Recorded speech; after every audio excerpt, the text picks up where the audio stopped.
Well, I don't know about you guys, but I've been waiting for this one for a long time, and I think our viewers have too. What a panel tonight, I got to tell you. Let's not confuse everybody, though. I'm Alex with Reporterfy. That's Alex Christoforou, and that's Alexander Makuris. Is that correct? Am I pronouncing that Absolutely. correct? Yeah, you're pronouncing it exactly correct. Most people This, find it difficult, but thank you very much for pronouncing it rightly. you're very And welcome. can I say, also delightful to be here, and something we've been looking forward to as well. Well, Fantastic. thank you very much. I mean, I've been waiting for this for a while because when we had our first live stream a few months ago, I said, Cyrus, you got to be on the panel. You got to talk with these guys. I mean, Yeah, this is absolutely. going to be interesting. And the title of the show is The Brink of War. At least that's what is on my channel. And if you asked me about 6 months ago about Brink of War China, I would have said no way. But you know what? Things are getting a bit uneasy, and I'm feeling it. Let's head over to Cyrus. And Cyrus, you can introduce yourself to the gentleman. You've never been on. I think you just been on with Mr. Christoforou before, but I think right. Alexander's looking forward to talking to you as well. Oh, absolutely. I'm a big fan of the Duran and the content these guys put out. I'm just grateful I have a different name. That'd be tough for the viewers if we had 4 Alexes. But no, it's really interesting. I mean, I think you guys all know I'm on the ground here in the United States. I've had a lot of interesting conversations, about China with, so I moved back about 8 months ago. A lot of interesting conversations. It's good to be here on the ground to kind of assess what's really going on and the general sentiment, but there's a lot of tensions, and it definitely seems, Alex, in the last kind of 3 weeks or so, tensions have been ramping up even more. So I think it's going to be a good discussion tonight. I look forward to this. Yeah, and just to add to that, Cyrus, I've loaded a couple of videos up tonight to show, and today, wherever the audience is tuning in from. But I have to tell you, one of the most disturbing videos I watched, this was on, I believe, about a week and a half, 2 weeks ago, by the House Armed Service Committee hearing on Chinese threat after the spy flight. And I encourage everybody to watch. It's a 3-hour video. Of course, we can't play it on the show today, but I'm only going to play you 3 minutes of it during the show today. And there is absolutely no denying, I don't care what anybody says, the Americans are making their intentions very clear here on what they're going to do, how they're going to pursue it. And it was, once you watch that 3-hour committee hearing meeting, it's very clear to me. 6 months ago, didn't even think about it. Now, absolutely. Let's move to Mr. Christoforou, if we could, Alex. And I mean, I've noticed in a few of your last videos, China's coming up more and more and more from you. Yeah, absolutely. We did a video on the Duran actually about 6 months ago, maybe 7 months ago, me and Alexander, and we had a discussion about the sanctions escalator, which I think is just a fantastic term that Alexander came up with, because it explains the situation perfectly. And it was at a time when the Biden White House placed sanctions on a couple of Chinese officials. And in that video, we just kind of came to the conclusion, this is it. China is on the sanctions escalator. There's no turning back now. The escalator just goes up.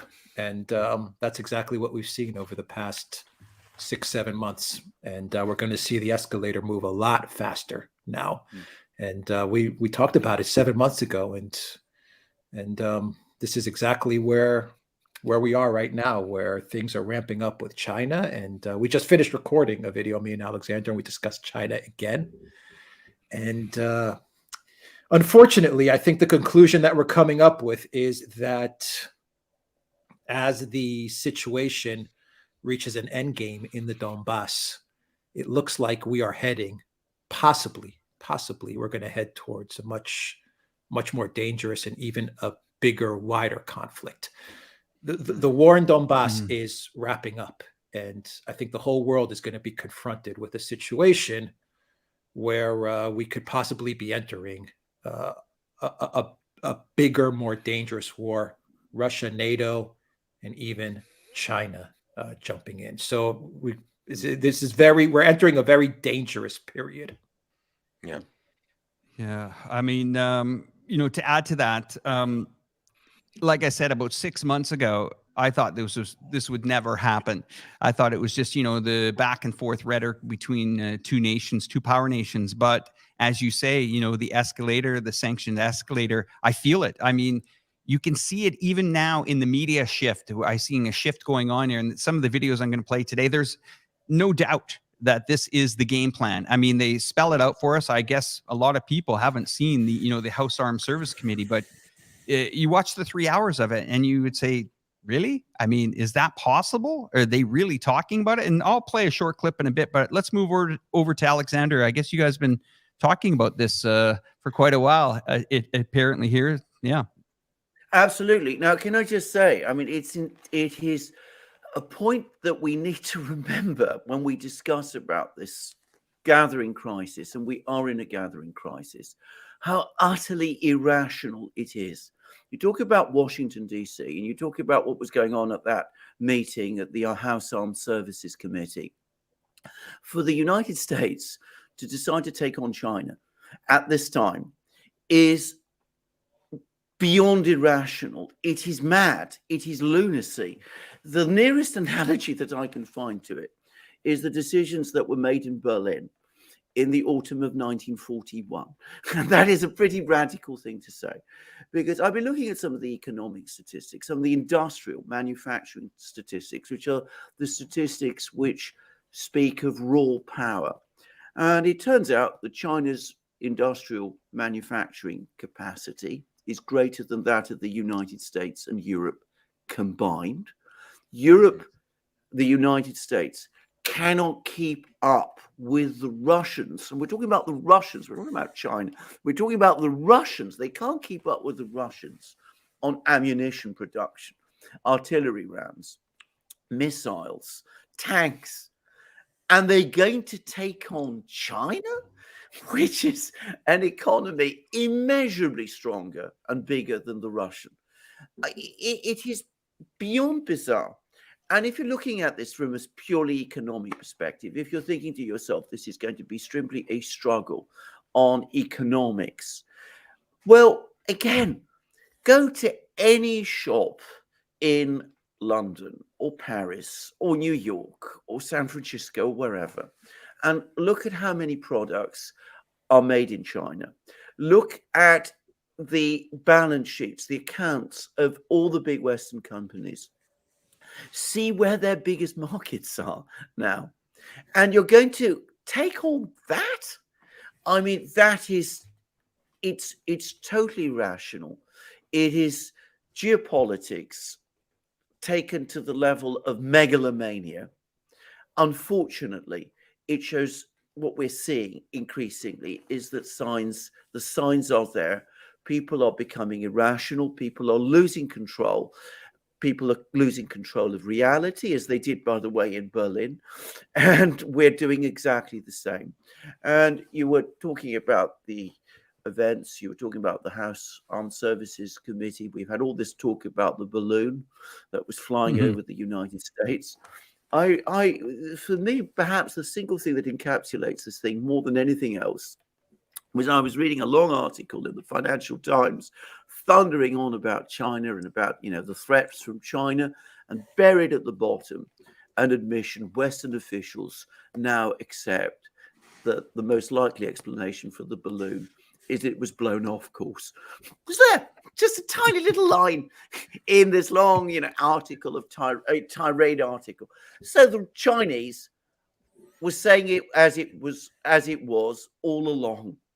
And we're still talking on about, confronting the Chinese threat, when it just turns out even this balloon story was a load of hot air, literally. It was absolute nonsense. Let's move to Cyrus.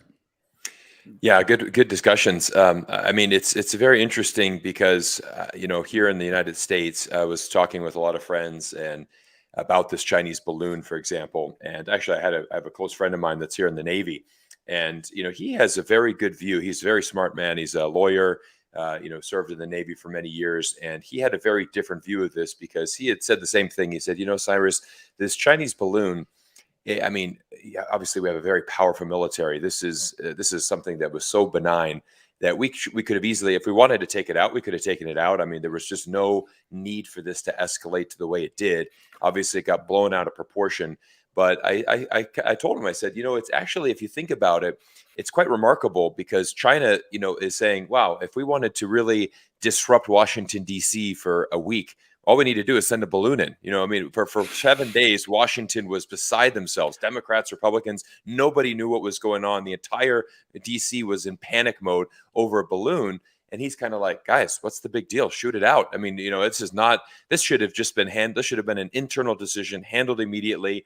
But I think what was good is, I was watching CNN, and in a rare moment of really great truth, Fareed Zakaria, who I find is, one of the more balanced reporters, he said, we have to immediately, question the media and why they are jumping to these conclusions. This is the same media that is, that manufactured consent in Iraq. This is the same media that blew up this story of weapons of mass destruction. So when we're looking at this Chinese balloon, we have to take this with a grain of salt. And he was essentially calling out his own network, which I thought was remarkable, and realizing, that this is not really that big of a deal. Guys, we have to remember, superpowers spy on each other. This is something that we do. But even there you go. I mean, like Alex had said here, or Alexander had said, they even admitted now, White House had to admit, it's like, well, actually the most likely scenario is that this is, blowing off course. But the problem is that the damage is done. And this is something I've seen a lot in Western media right now just yesterday, they broke this new article.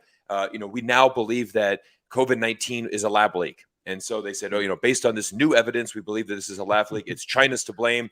However, as you read the rest of that Wall Street Journal article, it says that we have low confidence in the validity of this report. So it's like, well, what's the point of publishing that then? Because obviously 75% of Americans are just going to read the title. Oh, there you go. It's proven, leak from a lab in China. This was an attack from China. And it's just very toxic because on CNBC, we have guys like Kyle Bass who continue to go on and on. I mean, Kyle Bass has come on mainstream media here and said things like, the Chinese government has manufactured this. If you haven't noticed, it attacks Caucasians much more than Asians. So they've obviously developed this to attack the Caucasian race. This is just absolutely ludicrous claims that are just beyond racist and just absolutely. It's just hard to believe that a guy like this would be saying this stuff on mainstream media, but yet he's the voice that people are listening to. So it's a very dangerous time right now. Yeah, and voices that, yeah, please do, Alexander. Go ahead. Yeah, I just wanted to say I read that Wall Street Journal piece, and immediately there was one thing that stood out for me right at the start, was that one of the two journalists who wrote it was a gentleman I very much well remember. During the run-up to the Iraq war, and he was one of the strongest supporters of, the claim that there was WMD and all kinds of problems and dangers of WMD in Iraq. And sure enough, he turns up again, and he's telling us about the great lab leak in China. Well, as far as I'm concerned, that particular gentleman is not a credible messenger of any kind of information of this kind. That's all I want to say about that article. 100%. And for them, they come out and they attack people like us, where they say, you're not a journalist. You know what? I don't want to be a journalist. I don't want to be what was the term I heard yesterday? Prostitute? I heard that on from somebody going on about this news piece that I'm going to play right now, guys. This is the kind of stuff that we're seeing, the rhetoric coming out of the United States. Okay. CNBC or NBC network put this out. A reporter gets on an airplane, flies into the South China Sea, and wonders why the Chinese military, without reporting that they went in there just to see if they would get buzzed. Let's play this clip. Very, very crazy. Here we go. We're in the cockpit of a U.S. Navy P-8 Poseidon aircraft doing a surveillance flight high over the South China Sea, flying over man-made islands that China has been fortifying, but the U.S. considers unlawful. And we're not talking about rocky little outcrops. One of the islands is 700 acres. It's been described as an unsinkable aircraft carrier with a runway, radar bases, and possibly surface-to-air missiles. The militarization of these islands is one part of China's challenge to U.S. influence in the region.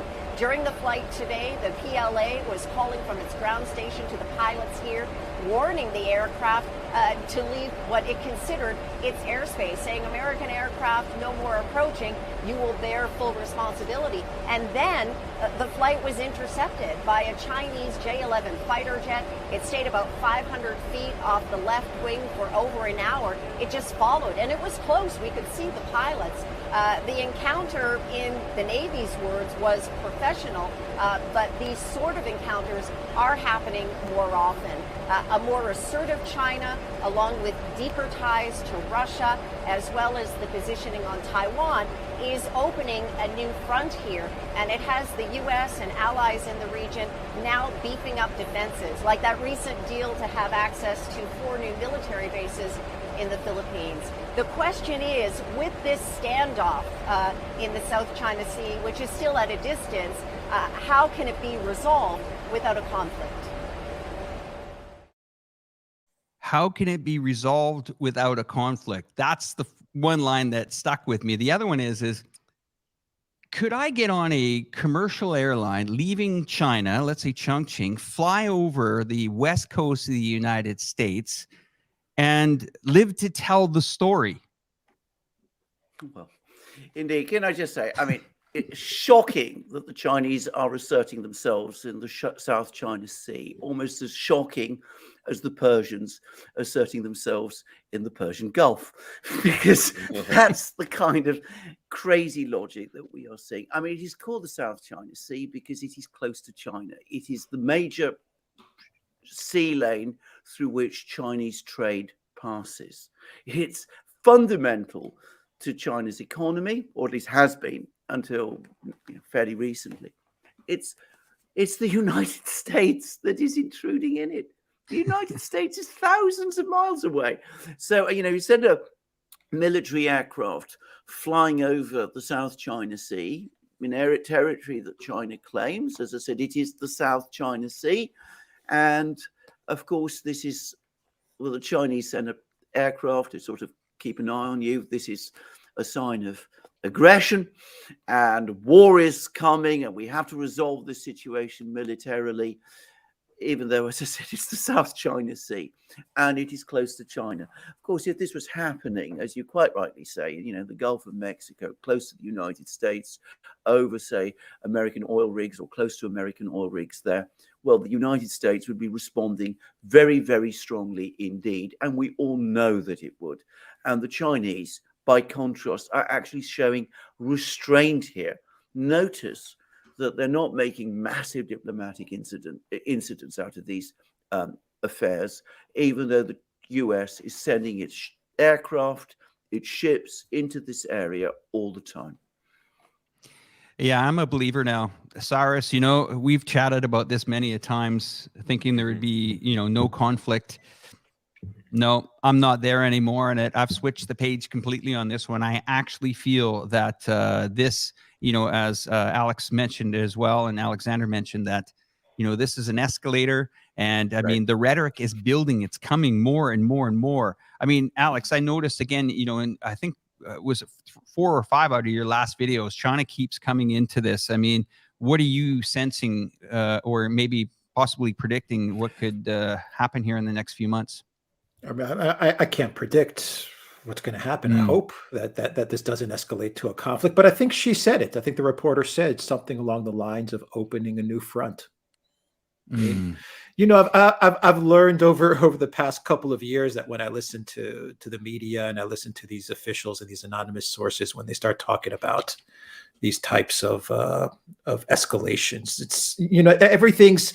You got to really parse through their words and try to get to the meaning of what they're trying to propagandize, what they're trying to hint at. And I think the segment that you just showed is pretty clear.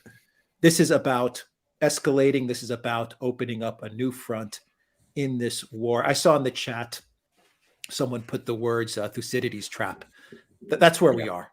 That is where we are at this moment. It's the old hegemon that has been presented with a choice: either take part in a multipolar world and be a part of that multipolar world, or you fight it. And I think the Biden White House, unfortunately, to the detriment of the people of the United States of America, to the detriment of the entire world, I think the Biden White House, along with this very small group of neocons that he has surrounded himself with, they have decided that they are going to fight it, and they're going to fight it. And what I'm worried about is they're going to fight it to the point where we're going to get to a situation where we are going to be talking about a possible nuclear escalation. I'm not saying we're going to get there. I'm not saying that's what's going to happen, but I think at the trajectory that they've placed themselves at this moment, this is where we're heading towards. And everything that you're seeing with China is exactly the same way they escalated with Russia. I would say the only difference with China now is that they're speeding things up. Russia was an 8 or 9 year escalation. Some people will say it was a 15 or 20 year escalation. China, they're condensing it to a couple of years. I mean, you could see it. It was there when Nancy Pelosi went to Taiwan. You could see it in the articles. You could see it with what we saw just now with this flight over China. You could see it in the rhetoric in the Armed Services Committee meeting, in the panic over the balloon. I mean, every day they're coming out and they're villainizing China. And my final point on the villainization on China, they're going after the people as well, just like they went after the Russian people. They're not focusing on the government anymore. They're focusing on the people. 100%. And it's going to harden the Chinese people's resolve. It's not going to weaken the Chinese government. It's going to harden their resolve to stand up to what they perceive as an attack that's incoming. Guys, let's play this clip, if you don't mind, from the House Armed Service Committee. I just want to show you guys, the types of conversation. Now, this is only going to be a 1 or 2 minute clip out of a 3-hour constant barrage against, China here. And like I said, when I was chatting with Cyrus, we've had many live streams over the last 6 months to a year. I never thought we would get to this level. And I never thought I would hear this kind of talk come out of the Americans. But let's see if we can pull this up here. And give me a second here. Let me just see if I can get it to work. We'll come back to that feed in a moment, guys. But anyway, let's move over to Cyrus. Go ahead.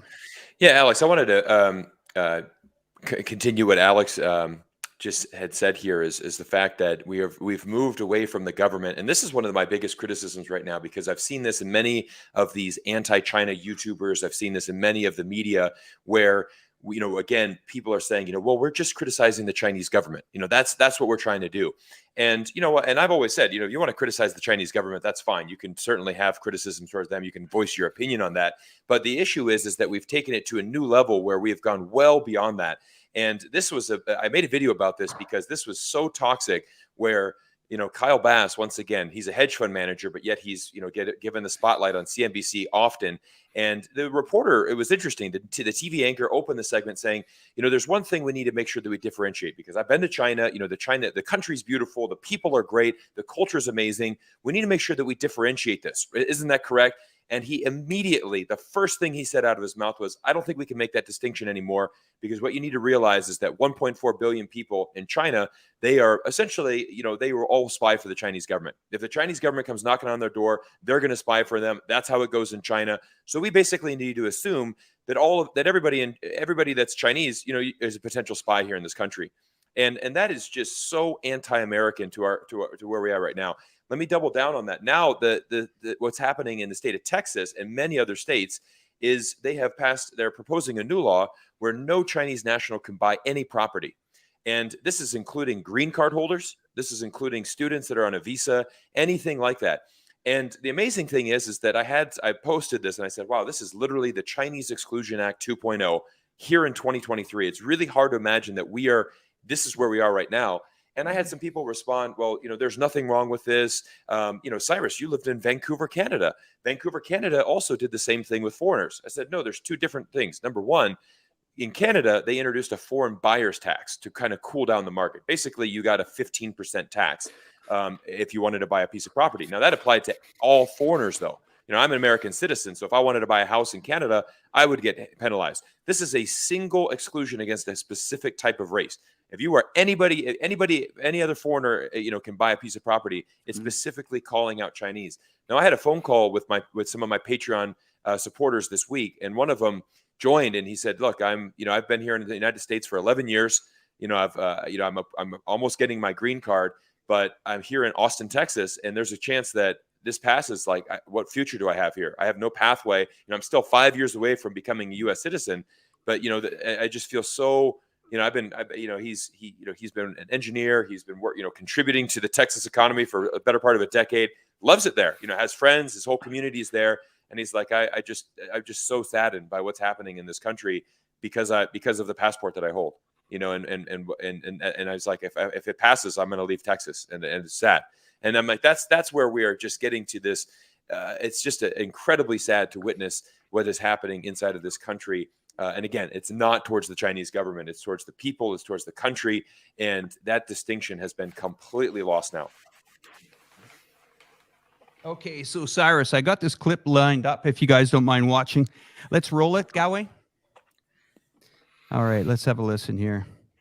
Whiteman Air Force Base really reconfirmed what we already knew, that China is our #1 national security threat. We cannot allow China to walk all over us and outpace us militarily. When we project weakness on the world stage, as the Biden administration has done, China and other adversaries will take advantage, and they are. I'm extremely, extremely concerned about the lackluster approach the Biden administration has utilized with our armed forces. We are not moving fast enough when it comes to ramping up our military capabilities to meet the threats of today and the future. Heck, we're more concerned about which pronouns we're going to use than we are defending our great nation. Currently, we have the smallest and oldest bomber force since post-World War II, and China surpasses us with the world's largest Navy. I sincerely hope that, especially after the Chinese balloon fiasco, that we wake up as Americans, as a nation, to accelerate where we can the necessary military assets to deter China. And now my questions to each of you. I'll start with you, Admiral. Do you agree with General Minahan's assessment? Will we be at war with China within 2 years? No. Why not? As I've said before, I'm less concerned about a date certain than I am of the readiness of the force to respond to any contingency that arises anytime. So when I was in uniform, I said that the decade of the 2020s is the decade of danger. General Minahan said 2025. I'm not sure what he based that on. However, he's privy to current intelligence that I'm not. So, it behooves us to consider that. Admiral Davidson said 2027, and I fall back to the 2020s as the decade of danger. Okay, so 2 years, 4 years, 5 years, 7 years. Are we ready? Well, that's the question. I mean, I think we are. I think we can respond today to any threat from today's PLA, the People's Liberation Army. If we don't continue to invest and innovate, then in 5, 6, 7, 8 years, pick a time frame, we might not be able to compete levelly with the joint force across all domains, and that's the concern. Dr. Sisson, what should we do now to effectively deter China from invading Taiwan? I think the good news is that our strategy of deterrence is in good standing and is working well. I think we should remember that, and we should do things to reinforce it. Again, we need to reaffirm for both sides our adherence to the One China policy. We need to coordinate and collaborate with Taiwan on their defense concept and getting them to be as prickly of a porcupine as they can be and ready to be prepared and resilient in the event the worst happens. And then internally here in the United States, I think we need to do some planning.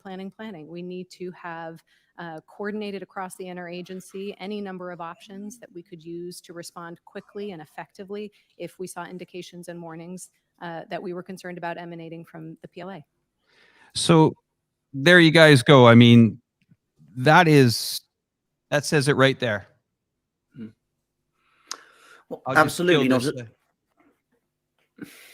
one sec, guys. I'm just going to kill the audio feed. One sec.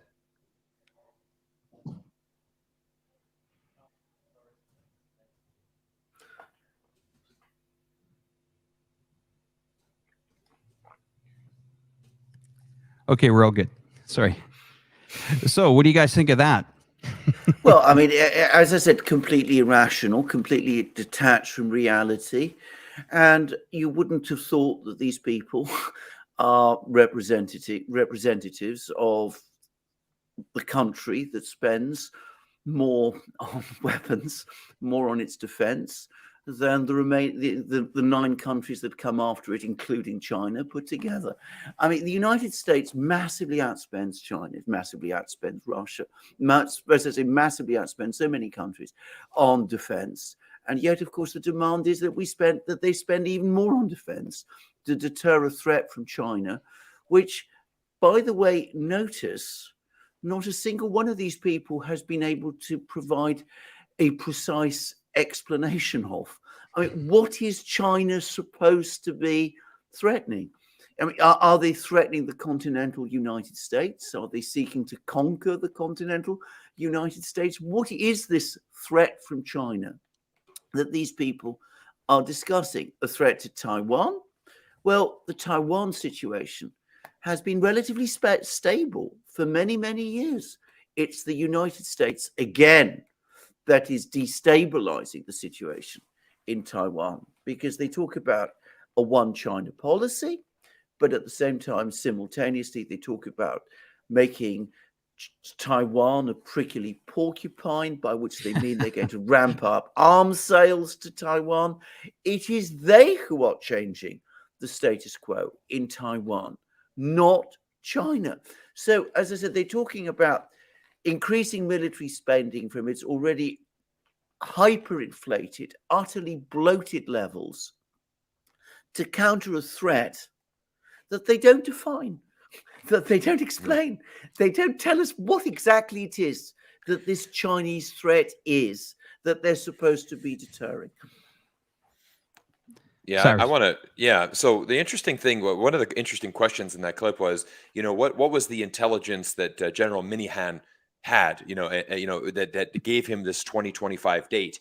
And the other person said, well, I don't know. I mean, he's currently in the service. Maybe he has access to intelligence that we don't have. So it'd be interesting to see what that is. Well, he said, it's my gut. It's my gut feeling. So here we have a U.S. Air Force general who basically is just like, in my gut, I feel like we're going to just go ahead and go to war. So now we're making strategic foreign policy decisions based on one guy's gut feeling. I mean, there's, where is the rational thinking in this? And the interesting thing is if you look at the timing of this, we were very close to closing the budget and getting ready and closing the end of that fiscal year budget for the military spending. So basically, a week before that budget closes and we have to submit it to Congress, he comes out with this statement. I think we're going to war by 2025. Oh, is this based on new intelligence? No, it's just my gut feeling. I think we're ready to go to war. You know what? We should probably allocate more money to the military. You're right. Let's go ahead and increase this budget. Done. All right. Oh, yeah. By the way, that closed in 7 days. Okay, great. We got the new budget increase. We got what it is. This is one thing that, I've talked to a lot of people here in America. I said, everyone's like, everyone likes to talk politics. Are you Republican? Are you Democrat? I said, to be honest, it really doesn't matter because these are not who's running the country. This country is run by the military-industrial complex. Doesn't matter if you're Republican. It doesn't matter if you're Republican or Democrat, right? It's the military-industrial complex that runs the United States of America. Same thing 100%. with this balloon threat, right? You look at as soon as this balloon threat was going on, Raytheon stocks, all of these defense stocks, were just having a nice little bump, up 4 or 5% each day, a nice little climbing there. You look at the last 5 years, how these defense stocks have, appreciated a tremendous amount of value. I mean, there is just so, I really, this is my main point. The United States government has the ability to either ramp up or cool down the tensions. It's in we can do what we want. We could easily cool the tensions down in the Taiwan Strait with smart policies, with, diplomatic thinking, and really adhering to a policy that we have had since 1979. But the problem is that right now, the GOP is coming out, and you have very extreme GOP members saying, you know what, it's time to go ahead and move away from strategic ambiguity. We need to move to strategic clarity. We need to officially declare Taiwan as a country, and let's just go ahead and take on China. And oh, by the way, it's China's ramping up tensions. Well, what did you just say? I mean, it's all, the ball is in our court to, either ramp this up or cool it down. And as we can see, we are just putting on that furnace. I mean, we are trying to get this as hot as possible. And as you say, I'm going to go to Alex Christoforou after I play this clip, because this clip says it's aged really well. This is 2016, 2017, Lindsey Graham, John McCain on location in Ukraine. Your fight is our fight. Ваша боротьба – це наша боротьба. 2017 will be the year of offense. Рік 2017 рік буде ріком нападу. All of us will go back to Washington and we will push the case against Russia. Ми всі повернемося до Вашингтону і ми будемо відстоювати санкції проти Росії. Enough of a Russian aggression. Досить вже російської агресії. It is time for them to pay a heavier price. Час вже, щоб вони заплатили важчу ціну. I believe you will win. I am convinced you will win, and we will do everything we can to provide you with what you need to win. Я вірю в те, що ви виграєте, переможете. Я переконаний в тому, що ви переможете, і ми вам допоможемо всіма можливими засобами. Це те ж саме гільзи.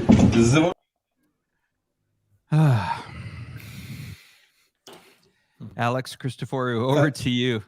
No, I want to just follow up on what Cyrus said. He's 100% right about this going to war over a hunch is ridiculous. But this is the United States, 2023.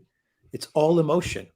The whole thing is run by the whole Biden White House is run on emotion. And so is the United States ramping up with China and about to go to war with China because Millie has a hunch? Absolutely. Absolutely. Just like the U.S. got involved in Ukraine because Victoria Nuland has some bone to pick, some emotional bone to pick with Russia. Absolutely. And McCain and Lindsey Graham and McCain and Lindsey Graham back in the day were also upset with China. And Lindsey Graham is going on and on now about China as well. He's getting on the TV circuit and he's talking about China's aggressive nature and aggressive posture. And, you know, it's Ukraine. We're going to support Ukraine for as long as it takes. And Taiwan's going to be this prickly porcupine. And you can see they're already building the narratives. They're already setting the stage for what's about to come. It is copy paste of what they did to Ukraine. They're now ramping it up with China. And you know, China is a perfect villain for them, just like Russia is a perfect villain. It's not going to be hard to convince a lot of the collective West that China is evil, just like it wasn't hard to convince a lot of the collective West that Russia is evil and that Putin is the evil dictator. Xi Jinping now is going to be the evil tyrant dictator. You can throw in the pandemic as well. That's going to play really nicely.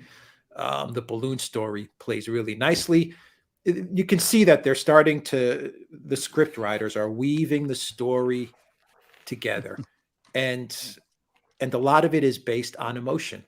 And that's what's going to lead the U.S. to conflict with Russia, just like it's exactly what has led the U.S. to conflict with China. I mean, that's exactly what led the U.S. to conflict with Russia and Ukraine.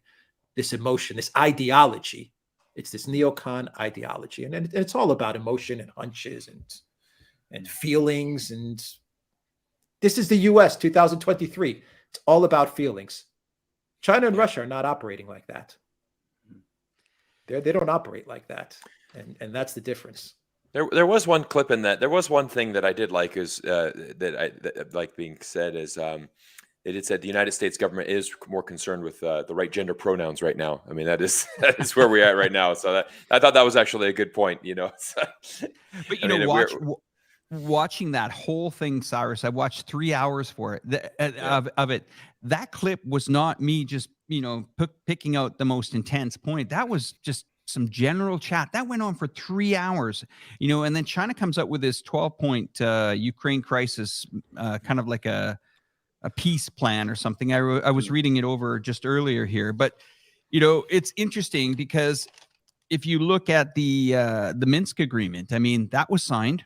No one really honored it. I mean, it asked for, withdrawal of troops. It asked to give actually Ukraine time to turn on the electricity, turn on the water. It mentions it here. It even talks about, the Ukraine government that cut off the pensions to the eastern part of the country back in 2014. It says reinstating taxation, utilities, timely payments. I mean, and now we fast forward, and the Zelensky government, I'm using your pronoun for him, Alex.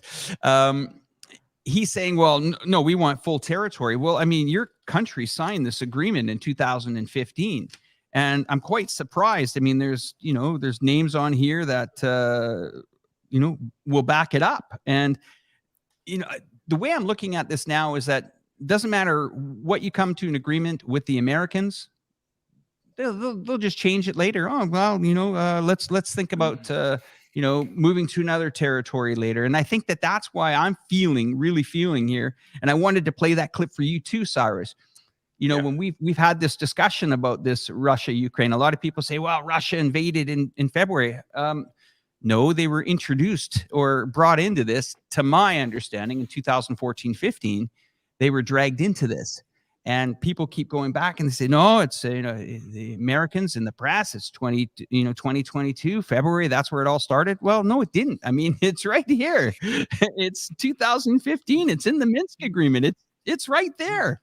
And let's ramp in a couple $100 billion more to keep the party going. And there's no difference in what's happening here in China than what could happen in Canada back in the early 90s when we had a referendum in Quebec.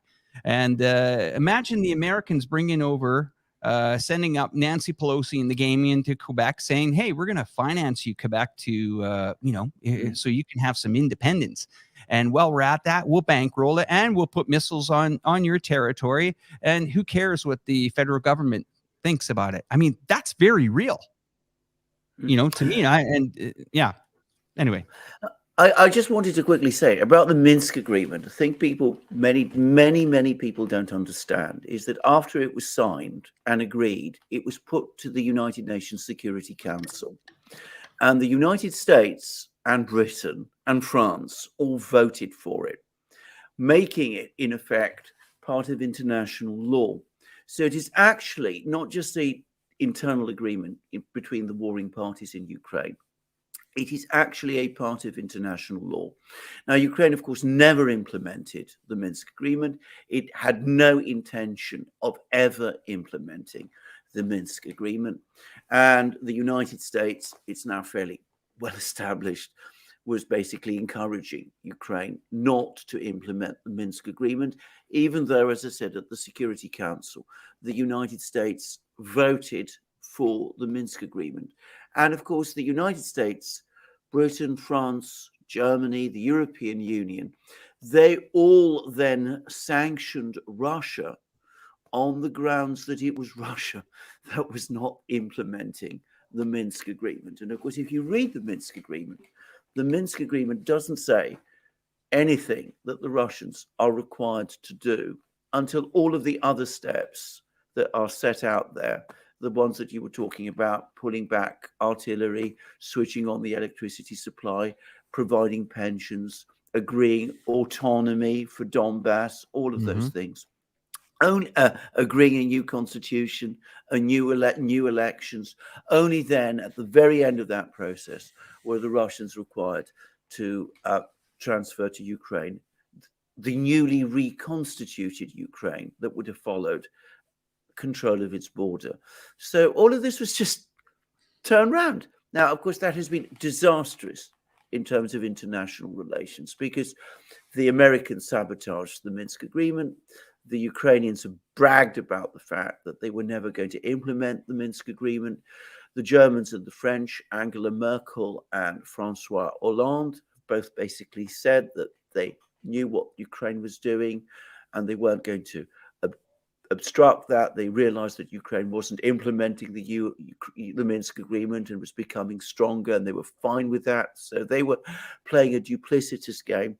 And of course, the Russians see that.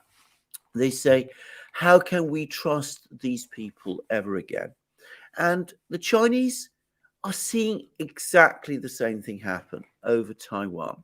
The United States talks about the one China policy over Taiwan, even as it systematically dismantles it and works towards recognizing Taiwan as an independent country.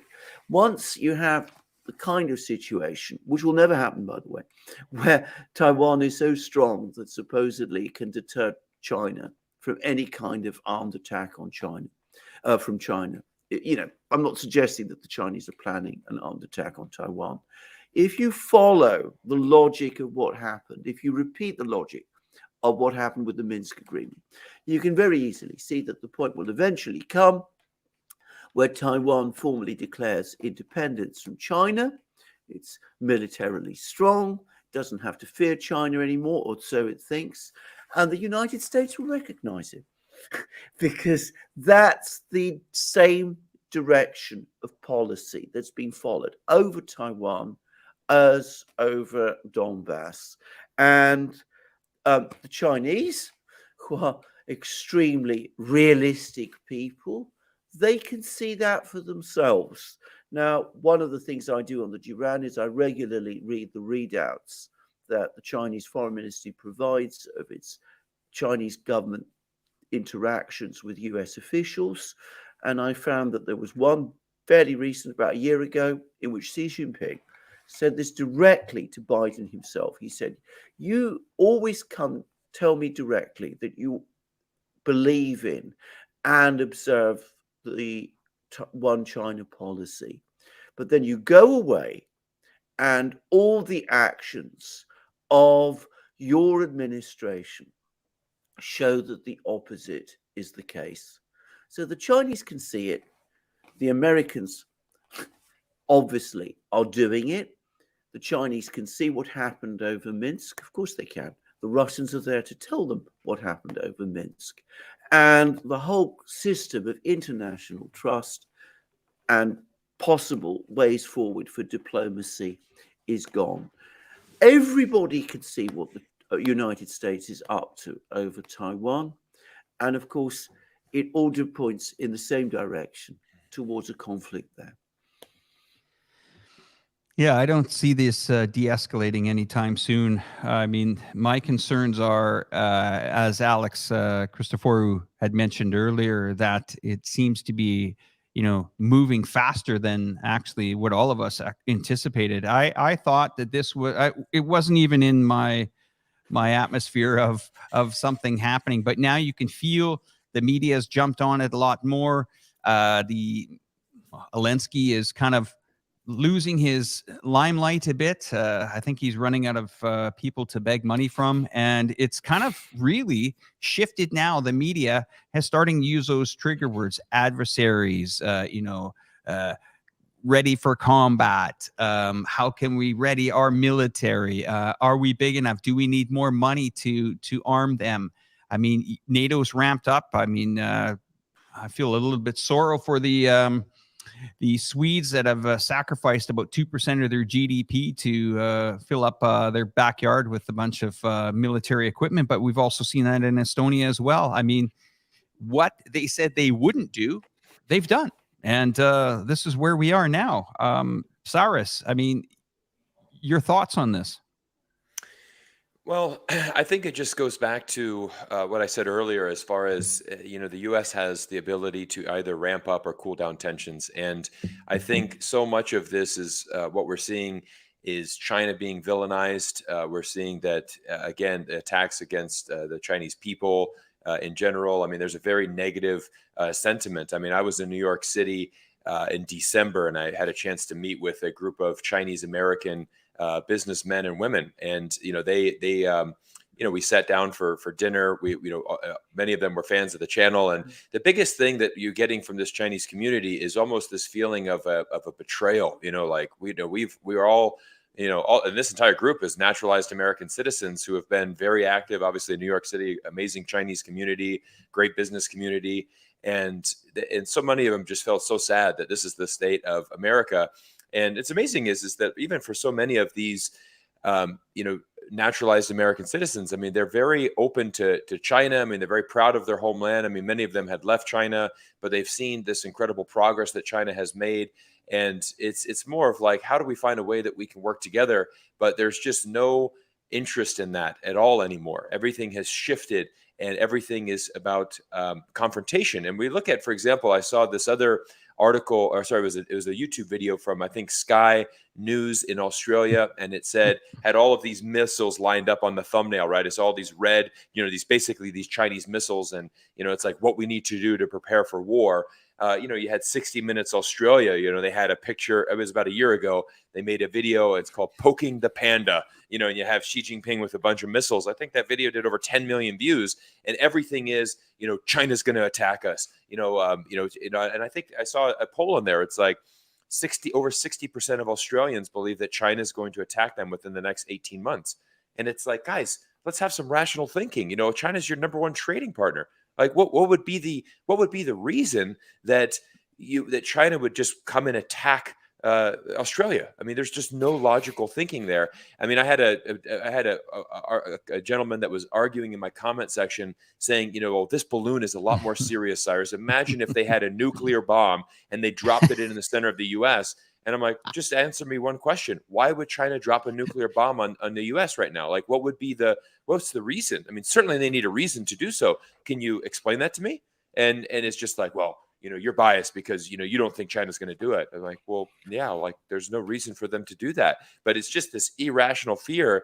And again, I mean, this is what we've seen. I mean, this is the same thing. We go back to 2003, the manufacturing consent. And that is the big issue here. Same thing. We go back to the Vietnam War. Right, we convinced Americans that, this is the domino effect. If Vietnam stays communist, it's going to have a domino effect, and every country in Asia is going to become communist, and we're going to lose our, the values of democracy. This is why we need to fight this. We pulled out Afghanistan. We pulled out. I mean, for the United States, I mean, we've had a horrible track record of winning wars that we've started. I mean, we've been absolutely embarrassed in Afghanistan, and spent $2 trillion and then basically pull out to turn it over to the same people that we invaded 20 years earlier. I mean, it's just ludicrous. It's very sad. Yeah, I mean, you make an interesting point there when you're talking about, the Chinese feeling betrayed, but we're seeing this in all levels of business too. We're seeing it with university students. They were glad to take, $150,000 to, give a degree to university students in the East Coast of the United States. But then when it comes to get the visa to extend or to do some internship at some of the companies, no, we're not going to do it anymore. And I'm hearing so many stories of Chinese coming back after they've done their degree. They would say, hey, I wouldn't mind working 1 or 2 years in the US, get some experience. Boom, not going to happen. And I'm hearing this story over and over and over again. So now they're going after the education. Okay, fine. They've went after the businesses. And I'm just hearing today that there are plane loads leaving China, going to Europe, for businesses opening up, working together on a lot of these trade routes that China has really invested in. Even during this pandemic, there was a lot of investment in, the ILSTC, the International Land Sea Trade Corridor, the Belt Road Initiative, which is, once again, we remember that they were trying to say to a lot of these countries, hey, this is a debt trap for you. You take this money from the Chinese and you let them build your ports and you let them build your infrastructure. And if it doesn't make money and, and that it's rolled on. They're going in cycles here. They've gone after the education. They've gone after the business with the tariffs. They've gone after, and they just can't stop them. I mean, so let's fight them, right? And that's where I think it's going. Let's move to, if we don't mind shifting a little bit to the Ukraine here. in the last couple of weeks here, we've seen some interesting things always going on there. I want to go to Alex Christoforu, if you don't mind.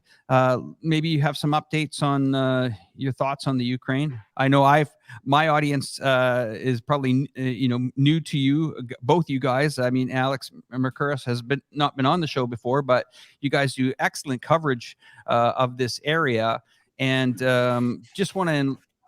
My viewers, maybe Cyrus's viewers, haven't seen your content, so maybe you guys can tell us a little bit about yourselves, and then about what kind of stuff you guys are following at the moment. Well, I mean, for Ukraine, I think the big news with Ukraine right now is what's happening in Bakhmut, and we are at the final stages of the Russians either encircling or getting very close to a complete encirclement, a cauldron of Bakhmut, and Bakhmut. When Bakhmut goes to the Russians, well, then that will be the beginning of the end for the conflict in the east of Ukraine in Donbass. And then it goes back to what we were saying in the beginning of this live stream.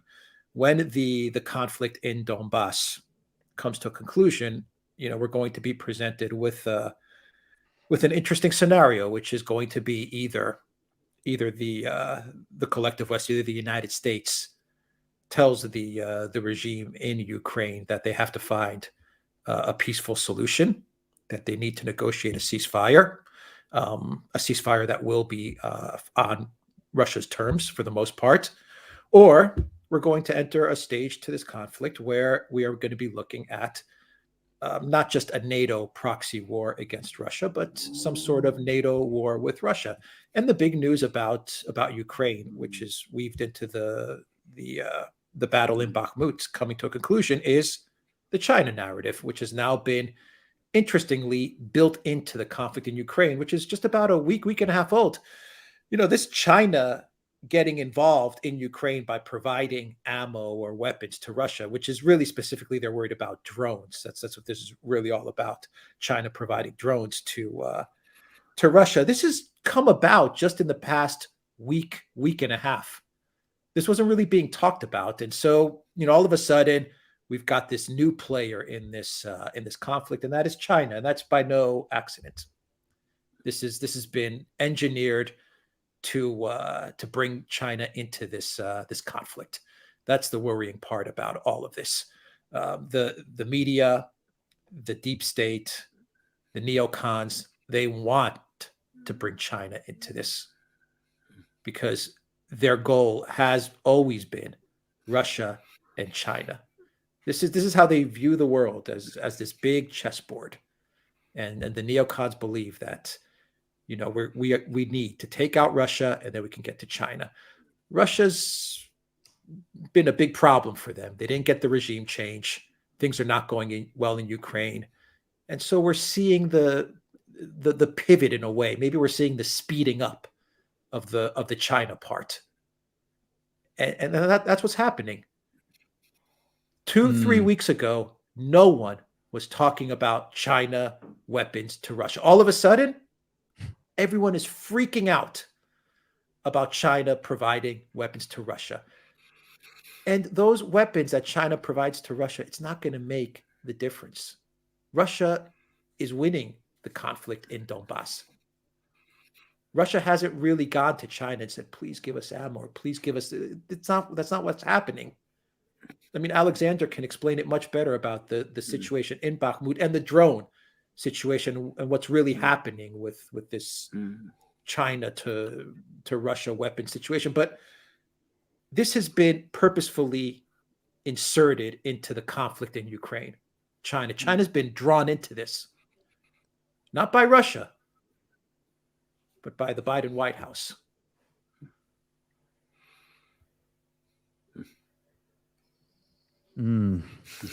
Alexander.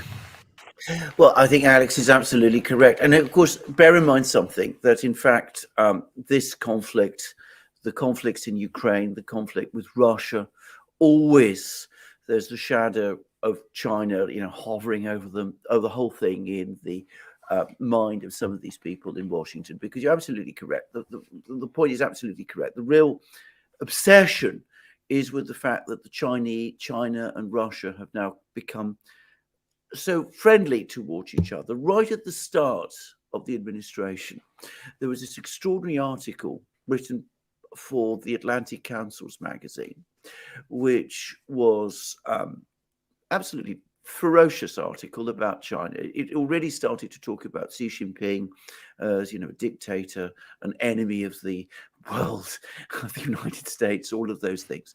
And in this article in the Atlantic Council, it suggested that the priority must be to try to draw the Russians away from China by making concessions to them. And then you could see the debate, you could almost follow the debate going on within the administration, because then the other side came back and said, look, we can't make any concessions to the Russians. We got to break the Russians instead. And there was an article in the National Interest by a former State Department official. I think his name was Wes Marshall. I may have got his name wrong. But he comes along and says, what we've got to do is we've got to engineer a defeat for Russia in Ukraine. And that will then enable us to basically regain control or gain control of Russian policy and redirect the Russians against China. And he gave the example of how Bismarck, after defeating the Austrians, then basically gained control for Germany of Austrian foreign policy. A completely wrong analogy, by the way. So you could see the sort of debate happening. And that article in the National Interest came out in August 2021. And then, of course, a few months later, we had the war in Ukraine. Now, the war in Ukraine, from the perspective of these people, is, people who were behind these policies, hasn't gone well. First of all, as Alex correctly said, in Donbass, which is the critical battlefield, Ukraine is clearly now losing. I don't think anybody now is in any doubt about that. The sanctions war on Russia didn't succeed.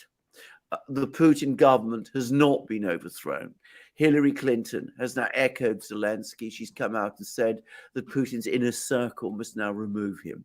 Well, they're not going to remove him. Why would they want to remove him and face massive political problems in Russia if they did a thing like that? And there's no indication that they want to do that.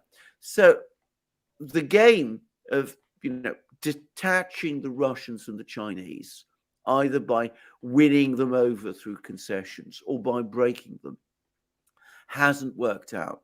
So you can see that, you move on to the next stage. You now, instead of detaching the Chinese and the Russians from each other, you conflate them.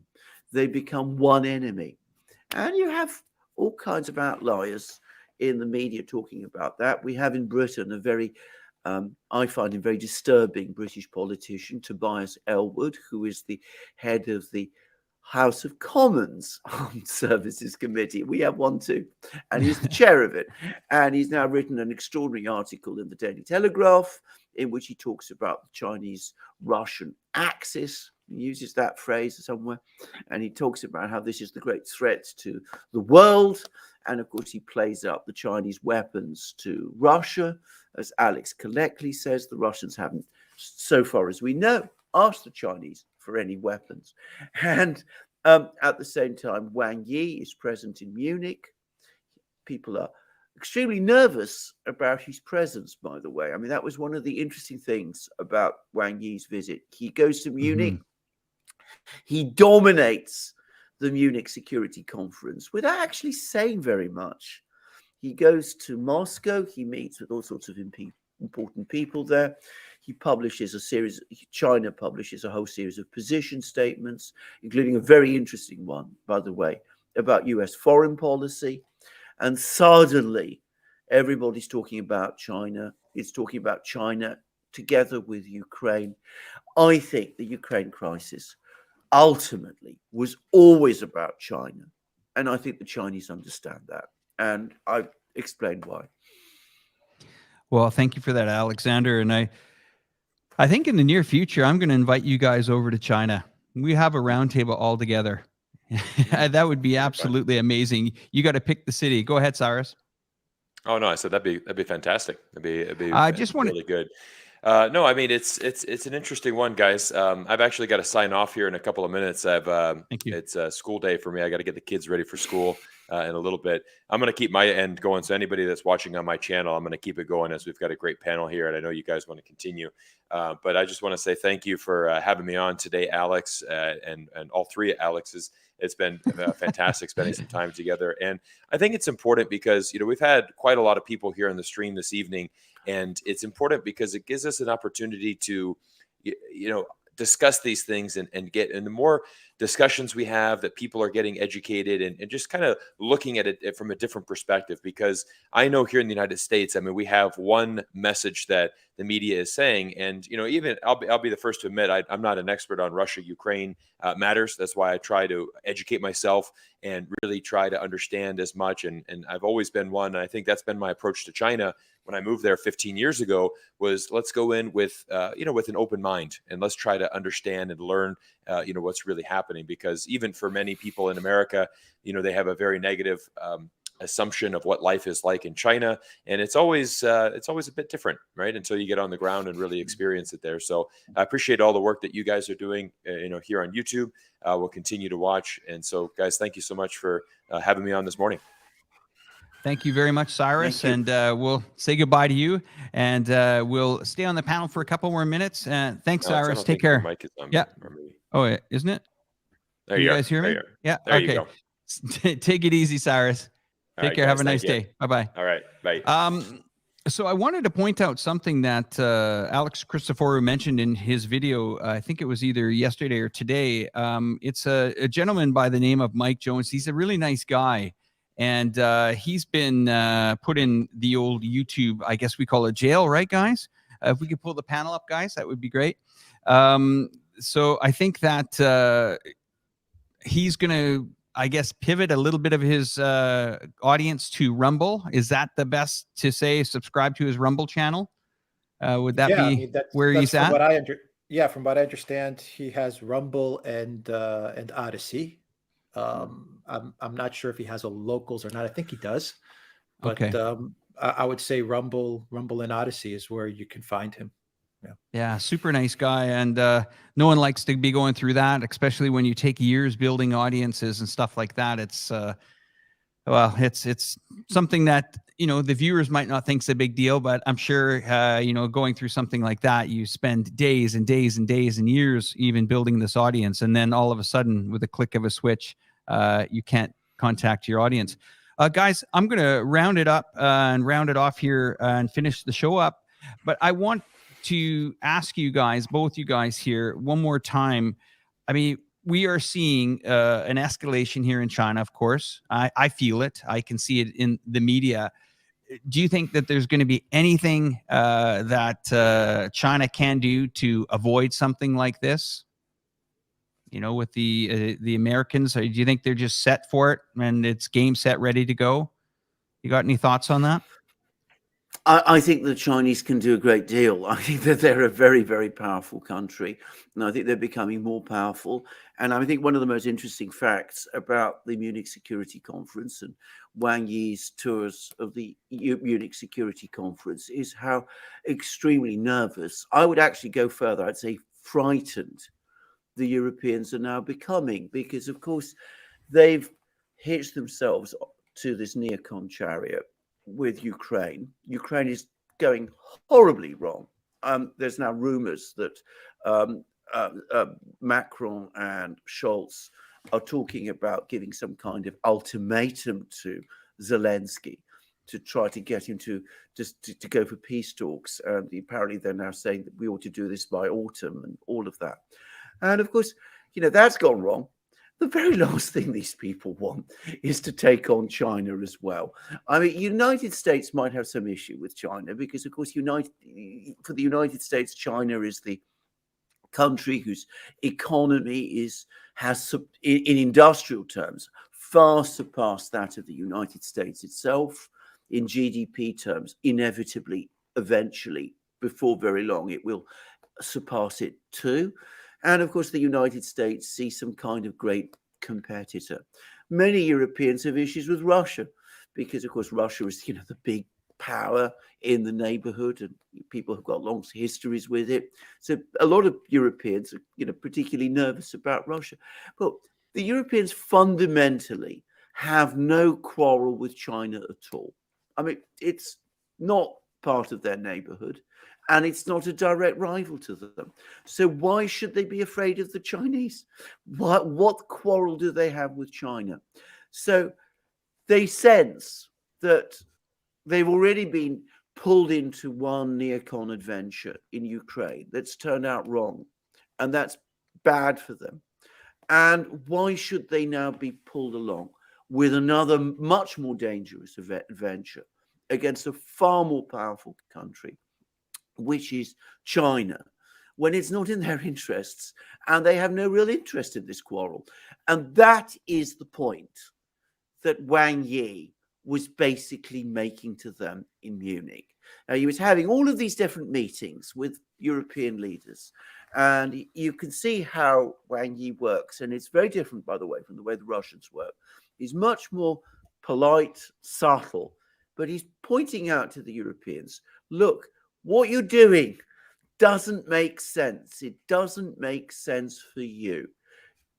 Get off this ride that you've got yourself onto and start acting independently in your own interests. And I think that as this threatening situation grows, as the storm clouds gather, the Chinese will be saying that more and more.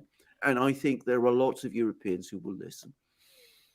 I have a point that I would like to make as well, is that, a lot of people underestimate the Chinese military.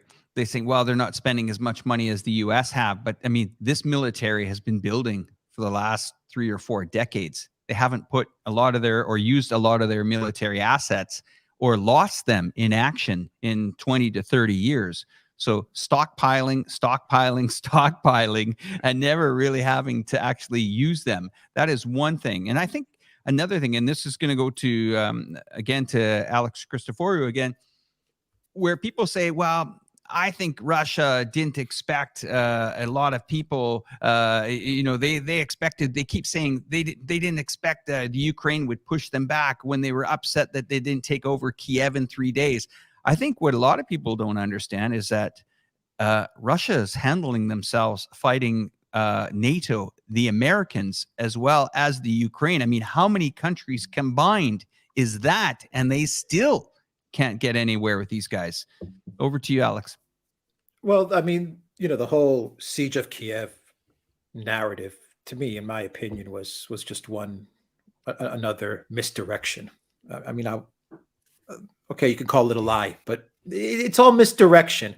Everything they do is smoke and mirrors, and the Russians were not looking to take over Ukraine in the first month and a half of the special military operation. What the Russians wanted is they wanted to get the Zelensky regime to the negotiating table, and they wanted his government to just say they're gonna be neutral. That's it. I mean, was it so difficult? When you go back a year and a half, and just go back and read all the articles and go over everything that brought us to where we are today, all of this is about Ukraine saying that they're going to be neutral.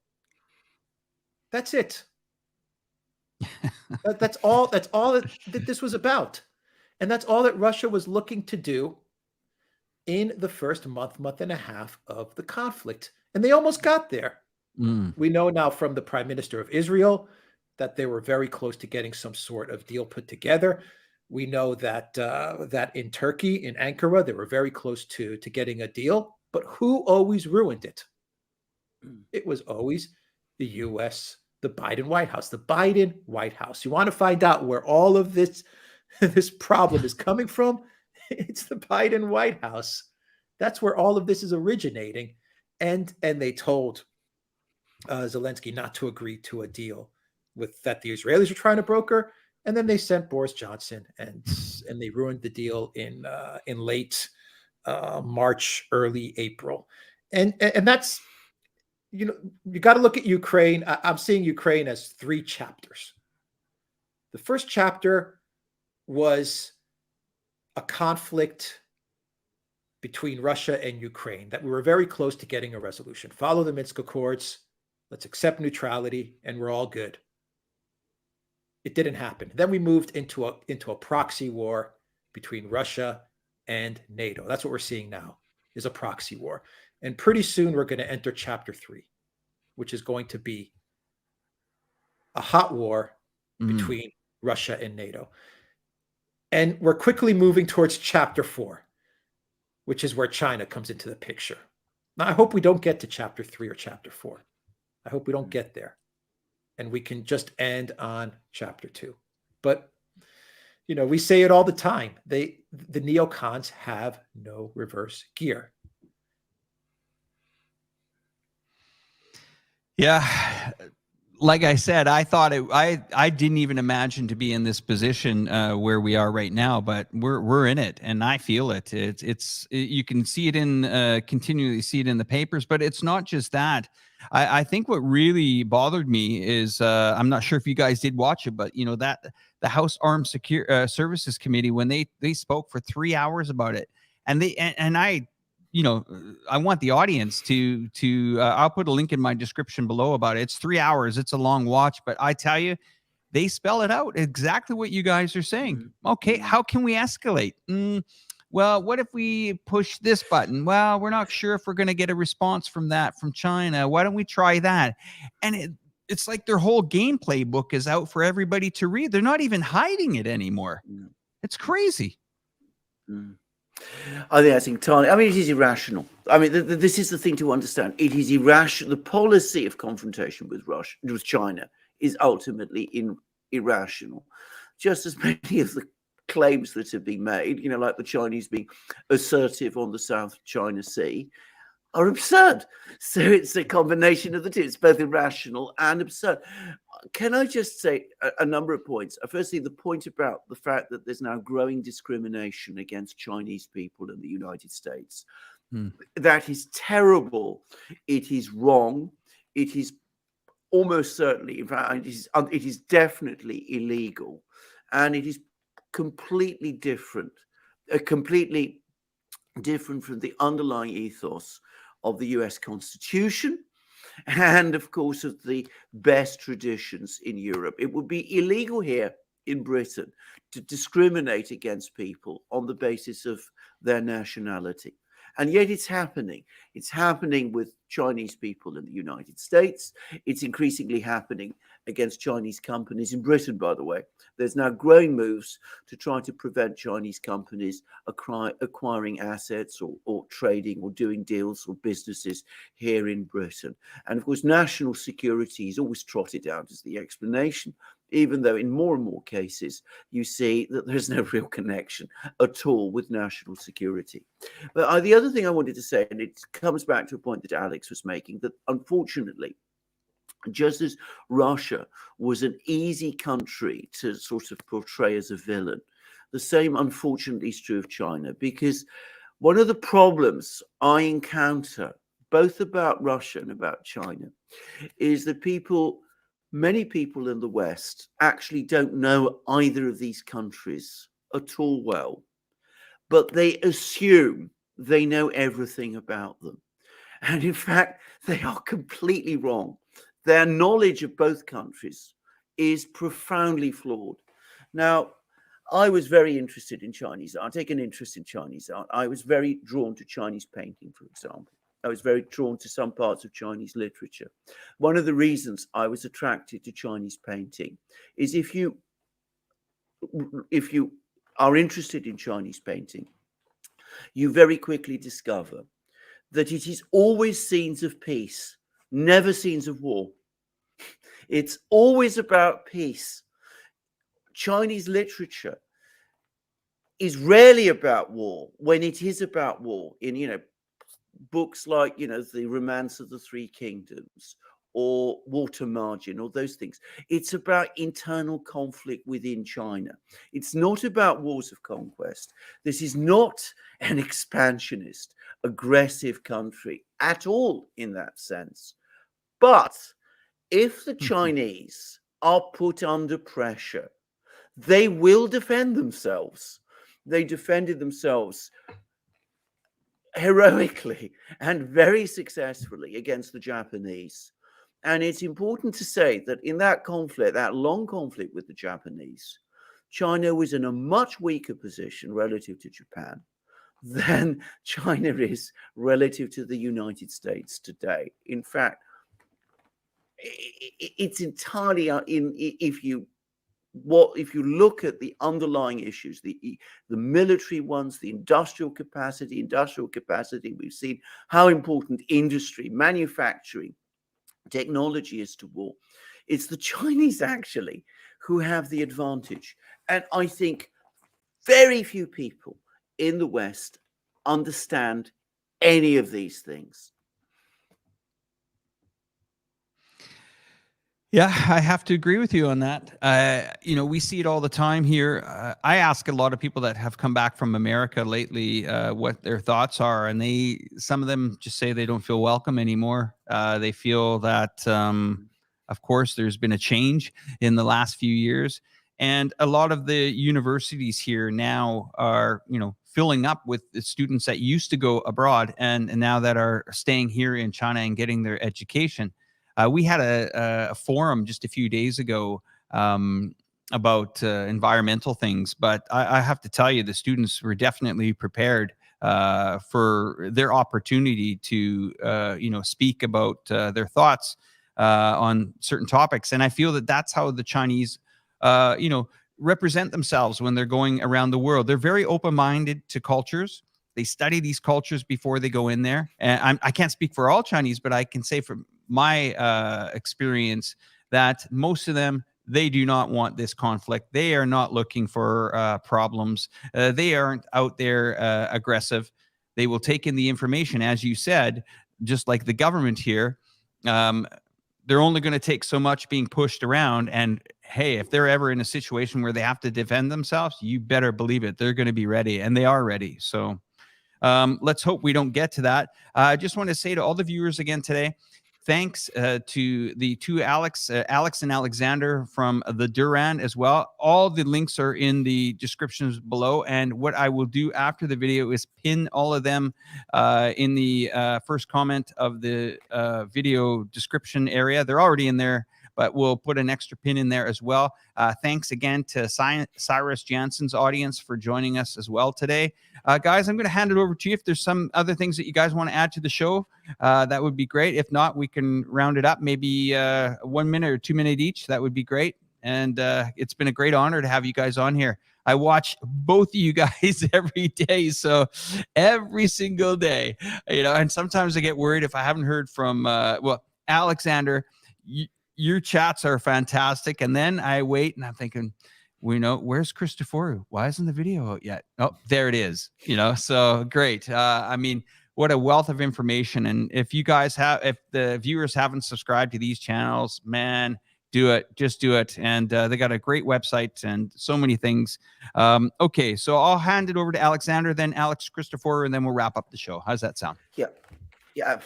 Thank you. Well, first of all, I think the first thing to say is to thank you very much for being on, inviting us here, for introducing us to Cyrus, and that was enormously amazing insights, and it's been great to be on this channel. Now, I do want to end on an optimistic note. We are in a very difficult period of time. The United States is responding very irrationally to the fact that it's not going to be the biggest power in the world for very much longer, and it is behaving in a very dangerous way. I think that ultimately we will get through, and I think when we get through this difficult period, what we will come out with on the other side will be better, because these policies that we're seeing, this alarming, crazy stuff that we were hearing on the House of Armed Services Committee and those sort of things, ultimately, ordinary Americans, have no interest in. They're not really something that, they're going to benefit from. And I am absolutely sure that most American people do not want to see their country at war, either with China or Russia or with anyone else. And I think that is the fundamental problem that all of these people at the center of power are going to, in the end, find insurmountable. Already you see that over Ukraine, where you can see that public mood is shifting against supporting the war in Ukraine, in the United States. How much stronger will it be when it comes to China, which is so much more powerful than Russia is today? Mr. Christoforou, over to you. Thank you for inviting us to this show. It was great to be on here with you, Alex, and with Cyrus as well. Fantastic show. And I'll just second what Alexander has to say. I mean, I think things are looking very tough and very difficult, but we are seeing an anti-war movement crop up. We are seeing this. We're seeing it in the United States. We saw it over the weekend in Germany. We are seeing it in Italy as well. In Italy, there was a protest, and I believe they blocked one of the ports that the Meloni government uses to send weapons to Ukraine. And in Berlin, they put a tank in front of the Russian embassy. And I'm convinced that the foreign ministry of Germany, Annalena Baerbock, must have given the green light to place that tank in front of the Russian embassy in order to mock and provoke the Russians. But what did the Germans do? They put flowers on the tank, and they put roses on the tank, and they covered the tank with flowers and roses. And I think that was a very strong statement from the German people. So I think that's a sign of hope. If once Germany starts to mobilize towards this peace movement, then I believe that we are going to avoid a catastrophic escalation. For me, one of the key countries is Germany and the German people. And what I saw over the weekend was, I think, should provide everyone with some hope. So I think that's a good way to end the stream. Well, thanks for those kind words, gentlemen. And it's been a pleasure. My team, thank you guys in the back there at the Chongqing.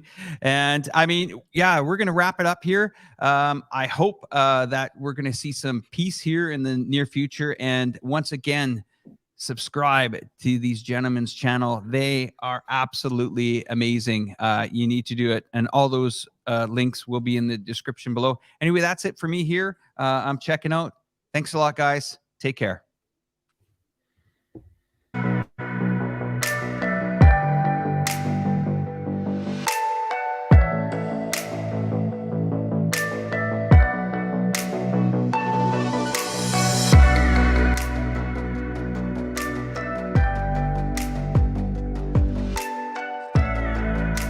I was just my first program for Chinese television.